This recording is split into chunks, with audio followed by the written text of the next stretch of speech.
All right, let's just get right into it. So many of us are jumping into making AI videos, right? You've got this incredible, epic idea in your head, but then what the AI spits out is, well, it's just not it.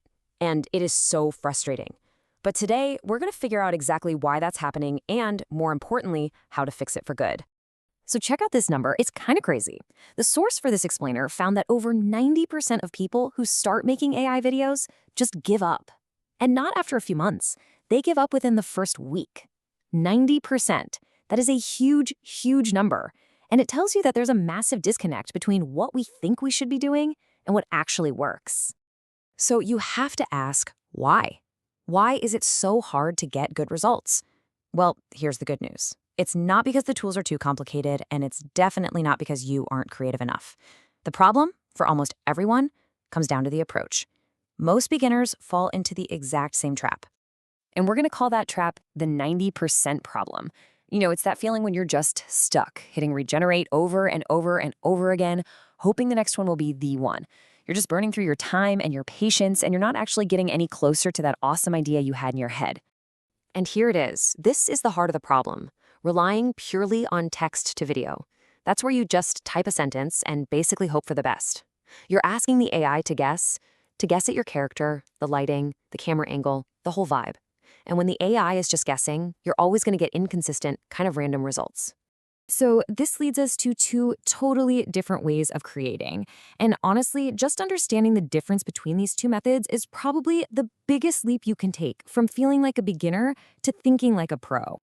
And this chart just lays it all out perfectly. With text to video, you tell the AI what you want. It has to invent everything from scratch. So every single time you get a different looking person, a different background. But with image to video, you show the AI your starting point. You give it the exact frame. You've already locked in the visuals. This gives you control, it gives you consistency. It's the pro's path for sure. Okay, so you're sold. You're going to use the image to video method. Great move.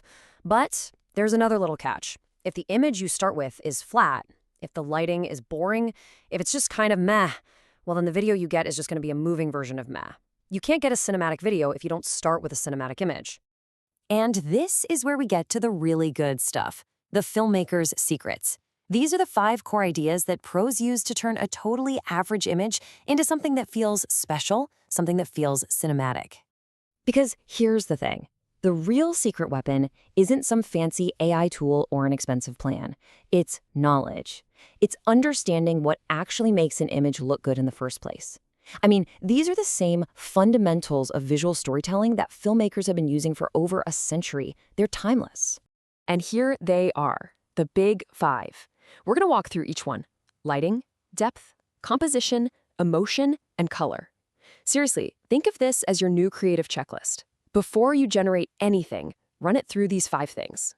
First up is lighting, and this one is an absolute game changer. You know, flat, even lighting, it just makes everything look like a boring photo. But the second you add directional light that has a clear source that creates shadows, your scene pops. It suddenly feels 3-dimensional, like it's a real place. It feels alive. Next, we've got depth, and this goes right along with lighting. The goal is to avoid flat-looking images by creating layers. Think foreground, midground, background. Even something super simple like having a blurred-out railing in the foreground tricks our brain into seeing a deep, 3-dimensional space. Number 3 is composition, and this is just a fancy word for where do you put your subject in the shot. It is so easy to just stick everything smack dab in the center of the frame, but real filmmakers know that shifting your subject a little bit off-center makes the whole shot feel more dynamic, more professional, and way more interesting to look at. And this quote from the source just nails it. Beginners place the subject in the center. Professionals place it slightly off-center. It's such a small change in how you think, but it makes a massive difference in how your image feels. It just makes it feel more intentional, you know? All right, number 4, emotion. Now, this might actually be the most important one of all. Before you write a single word of your prompt, you have to ask yourself one question. What do I want the person watching this to feel? Is it supposed to be tense, hopeful, lonely? Once you know the emotion, all your other choices, lighting, color, all of it, suddenly have a purpose. And that leads us perfectly to number 5, color. Because color is your secret weapon for creating that emotion. Think about movies. They do this all the time. Those warm reds and oranges can build tension or feel passionate. Cool blues and grays can make a scene feel calm or maybe super isolated. It's a powerful way to talk to your audience without saying a word. Okay, so that's all the theory. We've got the 5 secrets. But how do we actually put this all together into a process that we can use every single time? We need a workflow. And here it is, a super simple 4-step plan. Step 1, you define the mood. That's your emotion and your color. Step 2, you build your scene, the location, the character. Step 3, you compose the actual shot, using our secrets of lighting, depth, and composition. And then only at the very end, as the final step, do you actually direct the motion. And when you get to that motion step, the absolute key is to keep it simple.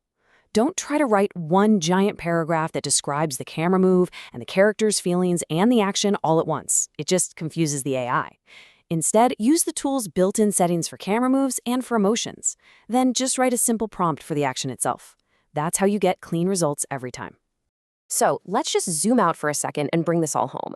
This isn't really about memorizing prompts or chasing the newest, hottest AI model. It's about a fundamental shift in how you see yourself in this process.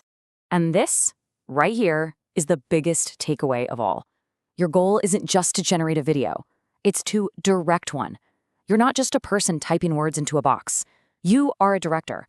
You are making intentional, creative choices about the light, the color, the composition, all to bring your unique vision to life.